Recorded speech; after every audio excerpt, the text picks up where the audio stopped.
like, subscribe, lalu tekan tombol lonceng notifikasinya. Terima kasih. Assalamualaikum warahmatullahi wabarakatuh.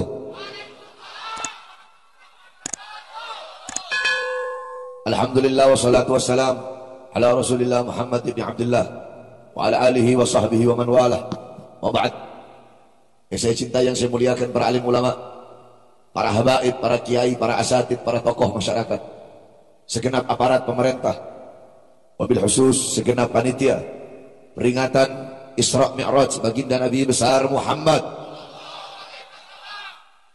Yang saya cinta, yang saya muliakan, bapak-bapak polisi yang tadi telah mengawal saya, alhamdulillah, dan yang telah mengamankan ini acara agar tetap menjadi acara yang aman. Yang saya cinta, yang saya muliakan, segenap laskar Front Persaudaraan Islam. Yang saya cinta, yang saya muliakan, saudara-saudara saya dari Pemuda Pancasila beserta seluruh ormas-ormas yang lain, beserta seluruh hadirin hadirat, bapak-bapak, ibu-ibu, khususnya para pemuda-pemudi umat baginda Nabi besar Muhammad yang selalu dimuliakan oleh Allah. Saudara-saudara, saya tidak akan panjang lebar karena saya baru keluar dari rumah sakit. Walaupun sedikit, karena udah mau maghrib juga, sedikit nasihat ini, tetapi insya Allah bermanfaat. Saudara-saudara, di bulan Rajab, pada sore hari ini, kita mengenang satu peristiwa yang mulia, satu kejadian yang agung, satu peristiwa yang luar biasa, satu kejadian yang luhur. Perjumpaan seorang hamba dengan Tuhannya, perjumpaan seorang kekasih dengan kekasih, perjumpaan seorang pecinta dengan yang dicinta, perjumpaan seorang perindu dengan yang dirindu, yaitu perjumpaan Allah dengan baginda Nabi besar Muhammad yang kita kenal dengan peristiwa Isra Mi'raj. Saudara-saudara, para ulama-ulama salaf, banyak daripada beliau-beliau yang mengarang kitab yang menjelaskan tentang Isra Mi'raj. Ada kitab As-Siraj Al-Wahaj fi Haqaiqil Mi'raj, karangan Al-Imam Abul Ishaq Muhammad ibn Ibrahim An-Nu'mani Asy-Syafi'i. Kemudian ada kitab Al-Mi'raj, karangan Al-Imam Abdul Karim Al-Kushairi. Kemudian ada kitab Ar-Risalah fil Mi'raj, karangan Al-Imam Abul Hasan Ali bin Muhammad Al-Lakhmi.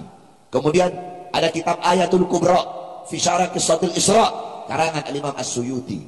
Kemudian ada kitab Al-Ayah Az-Zahimah Al-Bahirah fil Mi'raj Sayyidu Ahli Dunya wal Akhirah, karangan Al-Imam Al-Hafidh Samsuddin Muhammad ibn Yusuf Asy-Syami Ad-Dimashqi. Satu lagi kitab beliau Ayatul Bayyinat Ahlil Ardi was Samawat. Kemudian ada lagi kitab Qissatul Mi'raj, karangan Al-Imam As-Said Utsman Syata ibn Muhammad Syata. Kemudian ada kitab Afdalul Manhaj fi Isbat Isra wal Mi'raj, karangan Al-Imam Al-Hafidh Muhammad Mustafa Al-Maraghi. Kemudian ada lagi kitab Daw'us Siraj fi Fadli Rajab wa Qissah Al-Mi'raj, karangan Al-Imam As-Said Muhammad Amin Al-Kurdi.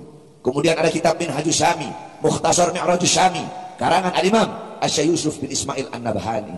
Kemudian ada lagi kitab An-Nurul Wahhaj, karangan daripada Al-Imam Ali Zainal Abidin bin Muhammad Al-Hadi Al-Barzanzi, disyarahkan oleh cucunya, diberi nama kitab Tajul Ibtihaj ala Nuril Wahhaj, karangan Imam Ja'far bin Ismail Al-Barzanzi. Kemudian ada kitab Qissatul Mi'raj, karangan Imam Najmuddin Al-Ghaiti. Kemudian kitab Khasyiyah Ad-Dardir yang dikarang oleh Imam Abdul Barkat Ahmad Ad-Dardir. Nah, biasanya daerah Jawa Barat, daerah Banten, kalau bulan Rajab itu pondok-pondok pesantren salaf, kiai-kiai salaf, santri-santri salaf pasti menghatamkan kitab Khasyiyah Ad-Dardir. Benar atau tidak? Di sini pernah nggak ada kalau bulan Rajab baca kitab Dardir? Ada nggak? Ada kan? Nah, itu kitab yang menjelaskan tentang Isra Mi'raj. Kemudian ada lagi kitab Al-Mi'raj An-Nabawiyah, karangan Al-Imam Syekh Hasan Asy-Syati. Kemudian ada lagi kitab Nailul Muna wal Ghaya As-Saul fil Mi'raj Sayyidil Mukhtar Ar-Rasul, karangan Imam Muhammad bin Ja'far Al-Kattani. Kemudian ada lagi kitab Hulal Ad-Dibaj Al-Matruzah, karangan Imam Muhammad bin Muhammad Al-Hadi Al-Kattani. Kemudian kitab Jawaqit Taj Al-Wahhaj fil Isra wal Mi'raj, karangan Syekh Nafi Al-Jauhari. Kemudian kitab Al-Anwar Al-Bahiyah fil Mi'raj Khairil Bariyah, karangan Al-Imam guru kami Abuya As-Sayyid Al-Habib Muhammad bin Alwi Al-Maliki Al-Hasani. Dan masih banyak lagi kitab-kitab salaf yang menjelaskan tentang Isra Mi'raj. Engkau pelajari kitab-kitab yang saya sebutkan tadi, maka engkau akan mendapatkan pemahaman yang jelas, pemahaman yang rinci tentang kejadian dan peristiwa Isra Mi'raj. Nah, saudara-saudara, saya jelaskan sedikit tentang Isra Mi'raj. Anggap aja kita lagi ngaji, bukan lagi ceramah. Ini lagi ngaji. Cuma saya nggak bawa kitab. Ya, semua ikutkan, semua jamaah yang hadir yang keras ikuti saya. Bismillahirrahmanirrahim. Subhanalladzi asra bi abdihi lailan minal masjidil haram ilal masjidil aqsa. Bada Allah bisubhan. Allah memulai ayat tersebut dengan kalimat subhana. Kenapa kok Allah pakai subhana? Menurut Imam Baghawi, Al-Imam Ibnu Jarir At-Tabari, Al-Imam As-Suyuti, Al-Imam Fakhruddin Ar-Razi, Al-Imam Jalaluddin Al-Mahalli, beliau mengatakan setiap ayat Quran kalau ada kata kalimat subhana berarti itu menunjukkan sesuatu peristiwa, kejadian, perintah, hal, perkara yang luar biasa, yang penting, yang mulia, yang agung. Nah, ini ayat tentang Isra Mi'raj. Allah mulai dengan subhana, berarti Isra Mi'raj bukan kejadian biasa. Kenapa? Karena Allah awali dengan kalimat subhana. Saudara-saudara, apa pengertian subhana? Apa maknanya subhana? Semua ikuti saya. Bismillahirrahmanirrahim. Subhana bimakna tanzih. Ay al-murad tanzihullah min kulli su. Subhana bimakna bara'ah. Ay al-murad bara'ah lillah min kulli naqsin. Subhana itu maknanya, pengertiannya adalah melepaskan Allah dari segala kekurangan, mensucikan Allah dari segala keburukan. Kenapa? Karena Isra Mi'raj kejadian yang tidak masuk akal. Bagaimana mungkin perjalanan yang harusnya dilalui selama berbulan-bulan, perjalanan itu dilalui hanya sebagian daripada waktu malam? Masuk akal tidak? Masuk akal tidak? Nah, karena kejadian ini tidak masuk akal, makanya Allah mulai dengan subhana untuk menanamkan dalam hati kalian keyakinan, keimanan, kepercayaan bahwasanya tidak ada yang mustahil bagi Allah. Kalau Allah nggak sanggup, kalau Allah nggak mampu memperjalankan Nabi Muhammad, maka berarti Allah punya kekurangan. Sedangkan maha suci Allah dari segala kekurangan. Paham? Subhana, paham? Terus lanjut. Subhanalladzi asra, maha suci zat yang memperjalankan. Kalau ada yang mempermainkan, berarti ada yang dipermain. Kalau ada yang memakan, berarti ada yang dimakan. Jadi kalau ada fa'il, ada maf'ul bih, kan begitu. Nah, di sini asra, memperjalankan. Jawab yang keras. Yang memperjalankan siapa? Siapa? Terus yang diperjalankan siapa? Siapa? Berarti maknanya apa? Maknanya Isra Mi'raj bukan kemauan Nabi Muhammad, bukan keinginan Nabi Muhammad, karena Allah yang memperjalankan, bukan Nabi Muhammad yang jalan sendiri. Paham? Terus kenapa kok Allah memperjalankan Nabi Muhammad? Kenapa Allah ingin berjumpa dengan Nabi Muhammad? Dua alasan. Pertama, Allah rindu ingin berjumpa dan bertemu dengan baginda Nabi besar Muhammad. Yang kedua, pada tahun tersebut adalah Amul Hazn, tahun kesedihan bagi Nabi. Kenapa? Paman yang beliau cintai, Abu Thalib, paman yang mengurus beliau, kafiluhu yang mencintai beliau, yang menjaga beliau, yang mencintai beliau melebihi kecintaan kepada anak-anaknya, Abu Thalib wafat di tahun tersebut. Sayyidatuna Khadijah, istri yang beliau cintai, istri yang setia, istri yang mengorbankan nyawa, jiwa, harta, semua hartanya habis untuk perjuangan Islam. Seorang istri yang sampai-sampai berkata sebelum wafat, wahai suamiku, kalau nanti aku mati, engkau butuh uang, engkau butuh dana, engkau butuh dinar, butuh dirham untuk perjuangan Islam, sedangkan kau tak punya uang, maka gali kuburku, ambil tulang-tulangku, engkau jual untuk perjuangan Islam. Sayyidatuna Khadijah dan Abu Thalib wafat di tahun yang sama, sehingga tahun itu dinamakan tahun Nah, Allah ingin menghibur Nabi Muhammad SAW, makanya Allah hibur dengan perjalanan Isra wal Mi'raj. Paham? Berarti Asra memperjalankan, berarti Allah yang memperjalankan Nabi Muhammad, bukan kemauan Nabi untuk berjalan sendiri. Paham ya? Subhanalladzi asra, maha suci zat yang memperjalankan hambanya. Al-abd, hamba di sini adalah hamba yang utuh, dengan jasad, bil jasad waruh, dengan jasad dan juga ruh. Sebab kalau Nabi Muhammad Isra Mi'raj cuma ruhnya saja, subhanalladzi asra bi ruhihi. Kalau Nabi Muhammad Isra Mi'raj jasad tanpa ruh, ayatnya bunyinya subhanalladzi asra bi mayyitihi. Tapi karena di situ pakai abad, al-abad bermakna hamba yang utuh. Yakni ayo ikuti saya, al-abad. Al-abad ra'a bi alatil ain, sami'a bi alatil udhun, takallama bi'alatil lisan, masaka bi'alatil yadain, masya bi'alatil rijlain, syaqa bi'alatil qalb. Jadi hamba yang utuh itu adalah hamba yang melihat dengan alat. Jawab, melihat dengan alat, melihat dengan alat, mendengar dengan alat, berbicara dengan alat. menyentuh, memegang dengan alat, berjalan dengan alat, merasa dengan alat. Apakah bisa ruh berbuat seperti itu? Cuma ruhnya saja melihat pakai alat mata, ruhnya doang, bisa nggak? Atau jasad doang, bisa nggak melihat pakai alat mata? Berarti kalau melihat dengan alat mata, mendengar dengan alat telinga, berarti hamba yang dengan jasad dan juga ruh. Berarti Nabi Muhammad Isra Mi'raj dalam keadaan sadar, terjaga jasadnya, ruhnya berjumpa langsung dengan Allah Subhanahu wa taala. Faham? Paham? Subhanalladzi asra bi 'abdihi lailan. Nah, di sini ayo santri. Lailan isim nakira apa isim ma'rifat? Lailan isim nakira apa isim ma'rifat? Nakira. Tandanya apa? Alamatnya apa? Tanwin di akhir. Kalau isim ma'rifat tandanya alif lam. Al baitu, rumah itu. Nah, itu isim ma'rifat. Jadi kalau isim ma'rifat itu ketahuan, udah jelas al baitu, rumah itu. Oh, itu rumah warnanya biru. Yang punya rumah ini, rumahnya tingkat, ketahuan. Tapi kalau isim nakira, baitun, rumah. Mana rumahnya? Punya siapa? Yang mana? Warna apa? Jadi nggak ketahuan, belum jelas. Itu nakira. Kalau ma'rifat udah jelas, udah ketahuan. Nah, di sini Allah pakai nakira, lailan. Maknanya apa? Bimakna taklil fi muddatil isra. Maknanya penyedikitan daripada waktu malam. Kalau Nabi pakai al-laila berarti satu malam penuh. Kalau pakai al-lail berarti Rasulullah Isra Mi'raj satu malam penuh. Di sini pakainya lailan, berarti belum ketahuan. Bisa aja 1 detik, bisa 1 jam, bisa 2 jam, bisa 3 jam. Yang penting nggak sampai satu malam penuh. Faham? Minal masjidil haram minal masjidil aqsa.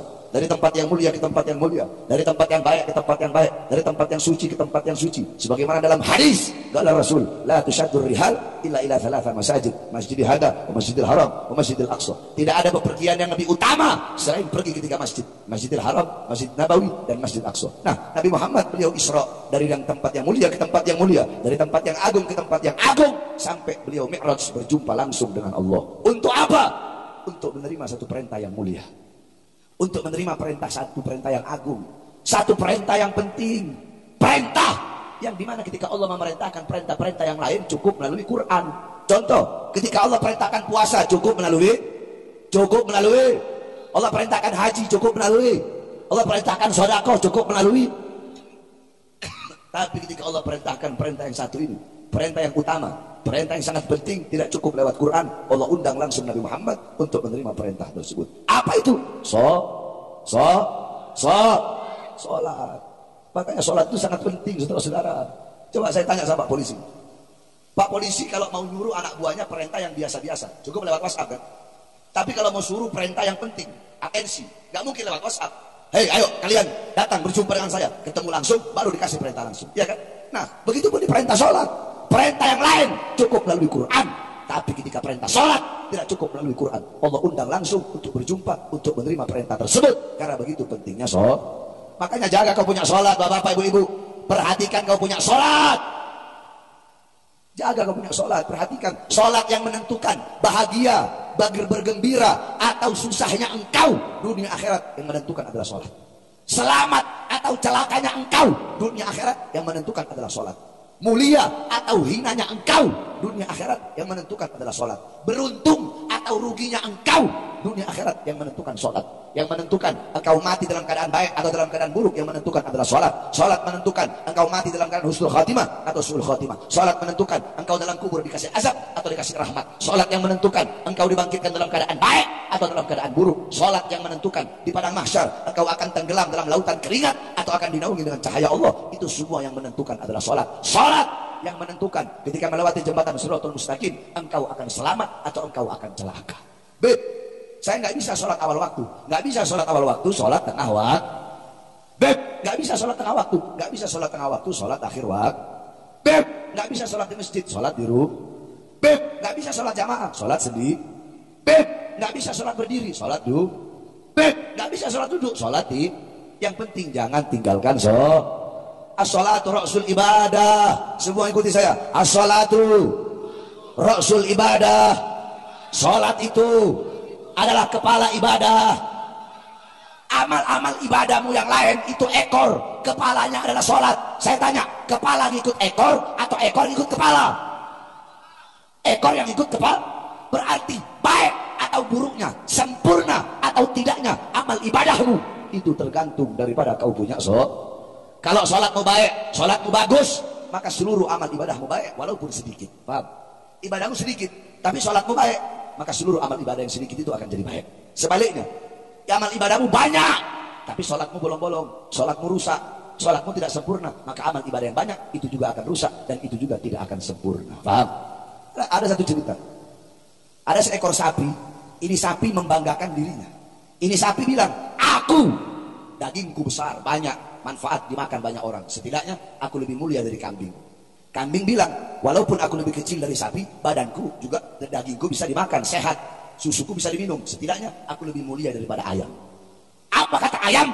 Walaupun kambing lebih besar daripada aku, tapi aku kalau subuh bangunkan orang sholat, dagingku bisa dimakan, kemudian telurku bisa jadi obat, bisa dimakan, setidaknya aku lebih mulia daripada seekor anjing. Kata anjing apa? Aku walaupun najis tapi masih bermanfaat aku. Aku masih bisa jaga rumah orang dari maling, dari pencuri, dari perampok, setidaknya aku lebih mulia daripada babi. Jadi sapi bilang sapi lebih mulia dari kambing. Kambing bilang kambing lebih mulia dari ayam, bilang ayam lebih mulia dari anjing, bilang anjing lebih mulia dari babi. Nah, apa kata babi? Babi bilang ana syarrad dabbah. Aku binatang yang paling buruk. Binatang yang paling hina. Akan tetapi seburuk-buruknya aku, sehina-hinanya aku masih punya iman kepada Allah. Seburuk-buruknya aku, setidaknya kata babi, aku masih lebih mulia daripada orang yang meninggalkan sholat 5 waktu dengan sengaja. Jawab semua rame-rame, yang kompak, yang keras. Berarti kalau ada yang meninggalkan sholat 5 waktu dengan sengaja, siapa itu orang? Yang keras siapa? Siapa? Saya tanya, RT nggak sholat, RT apa? RT apa? RW nggak sholat, RW apa? Lurah nggak sholat, lurah apa? Kepala desa nggak sholat, kepala desa apa? Bupati nggak sholat, bupati apa? Camat nggak sholat, camat apa? Wali kota nggak sholat, wali kota apa? Gubernur nggak sholat, gubernur apa? Menteri nggak sholat, menteri apa? Presiden nggak sholat, presiden apa? Ustadz nggak sholat, ustadz apa? Polisi nggak sholat, polisi apa? Tentara nggak sholat, tentara apa? Kiai nggak sholat, kiai apa? Habib nggak sholat, habib apa? Pak Haji nggak sholat, Pak Haji apa? Santri nggak sholat, santri apa? Orang tua nggak sholat, orang tua apa? Anak nggak sholat, anak apa? Suami nggak sholat, suami apa? Istri nggak sholat, istri apa? Babi. Bukan babi, lebih babi dari babi. Betul? Kan babi bilang, aku lebih mulia dari orang yang meninggalkan sholat. Sapi bilang sapi lebih mulia dari kambing, bilang kambing lebih mulia dari ayam, bilang ayam lebih mulia dari anjing, bilang anjing lebih mulia dari babi, bilang babi lebih mulia dari orang yang meninggalkan sholat. Mau jadi babi? Mau lebih hina dari babi? Mau lebih sholat? Perhatikan kau punya sholat, khususnya ini para anak muda. Hei, jangan kau robohkan kau punya agama dengan kau meninggalkan sholat. As-sholat imaduddin, sholat itu tiang agama. Saudara-saudara, di negara yang paling banyak merobohkan tiang agamanya, yang paling banyak meremehkan syariatnya, bukan agama lain, bukan Kristen, bukan Buddha, bukan Hindu, bukan Katolik yang paling banyak merobohkan tiang Islam, tetapi umat Islam sendiri yang paling banyak merobohkan syariat Islam dan agama Islam itu sendiri. Anak-anak Islam, ayo semua saya tanya, jawab yang keras. Di luar sana di Indonesia, yang paling banyak melacur siapa? Islam bukan? Yang paling banyak melacur, yang paling banyak judi, yang paling banyak narkoba, yang paling banyak maling, yang paling banyak koruptor. Kenapa? Karena kalian sebagai orang tua tidak pernah mendidik anak-anak kalian dengan pendidikan Nabi Muhammad. Ibu-ibu, kalian di sini paling banyak. Kalian madrasatul ula, madrasah pertama, muallimah, muaddibah, mudarrisah, guru, ustadz, kiai, pondok pesantren pertama bagi putra-putrinya adalah seorang ibu. Baik buruknya anak tergantung dari ibunya. Saya tanya, waktu anak dengan bapak dan waktu anak dengan ibu lebih banyak waktunya dengan siapa? Dengan siapa? Ibu-ibu, kalian tahu di mana letak lemari, di mana letak kursi kalian, di mana letak dapur, di mana letak kasur, di mana letak bantal. Kalian tahu di mana letak semua isi rumah kalian. Tapi kalian tidak tahu di mana letak anak perempuan kalian ketika malam. Ibu-ibu, saya tanya, jawab yang keras ibu-ibu. Emas, intan, permata, berlian, uang, apakah bakal ibu taruh di luar rumah? Jangan laki-laki yang jawab. Ibu-ibu, jawab, taruh di mana? Di luar rumah. Taruh di luar rumah. Di mana ditaruhnya? Di kamar, di lemari, dikunci. Emang kalau taruh di luar rumah kenapa?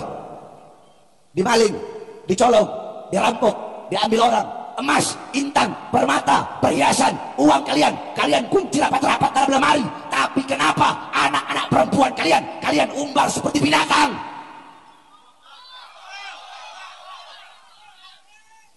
Tenang ibu-ibu, sekarang giliran bapak-bapaknya. Kalian bapak-bapak, pagi, siang, sore, malam cari uang, cari nafkah. Untuk ngasih makan siapa? Untuk ngasih makan siapa? Anak Saya tanya, curut, tahu curut? Curut dia nyari makan nggak buat anak istrinya? Nyari makan nggak? Lebih mana dulu bangunnya? Kalian atau curut yang lebih dulu bangun cari makan buat anak? Hah? Curut. Berarti jikalau kewajiban kalian sebagai bapak cuma ngasih makan jasmani anak, apa bedanya kalian dengan curut? Apa bedanya kalian dengan binatang? Betul? Binatang juga ngasih makan jasmani anak-anaknya.